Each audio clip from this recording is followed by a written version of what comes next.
Hi, my name is Gabriel Hopkins. I'm a fraud expert at FICO. Today I'm going to give you some top tips on how to secure your account online.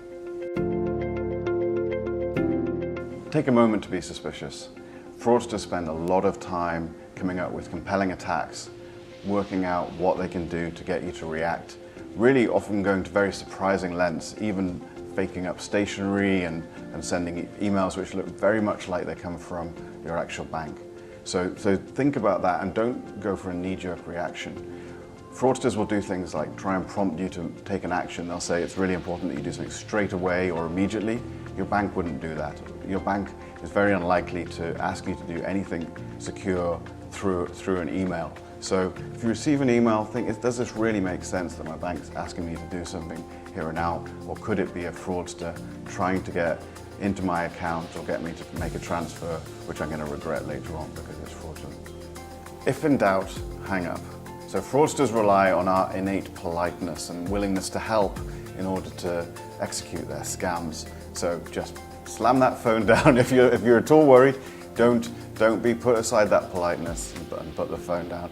If it is actually your bank calling you, they will understand that you're securing your identity and you're looking after yourself, and they won't mind, they won't take it personally. If someone calls your home line, it's also important to make sure that the line gets cleared. So one of the things that the fraudsters do is they keep the line open so that when you pick up your phone, they can resume the call. So one of the ways to do that is to make sure you can dial your own mobile or you can call a friend and you get through to them, just to make sure that the fraudster's not still on the line if it is a fraudster. If you experience something suspicious, let your bank know. Don't worry, it might be a false alarm. They want to help you out and deal with that. Actually, in our survey, we found that 8 out of 10 people are happy with the way that banks deal with fraud and help them out with fraud. So it's a really good thing to do because sometimes there'll be completely new scams and the banks need to know about them, both to protect you and to protect other customers. So do let them know if you get a suspicious letter or a phone call or an email, and they can act on that and it will help your security. Keep track on your accounts. We know from our survey that most people have 10 or more accounts online, and that can be a scary prospect to monitor those accounts and see the activity, but it's important to identify when there is some suspicious activity. And I think if you do research on the tools that your bank or your other providers, maybe your phone company, the search providers that you use, if you look at the tools they have, it will provide some rich tools which will make it simple for you to monitor that activity, maybe by getting push messages or by getting alerts. So research that, find what's the most usable thing for you so that it's not taking a large amount of your time, but do keep track on that activity, and obviously if you see something suspicious, then let your bank or your provider know. Be password savvy. Think about the risks associated with the different passwords and accounts that you have.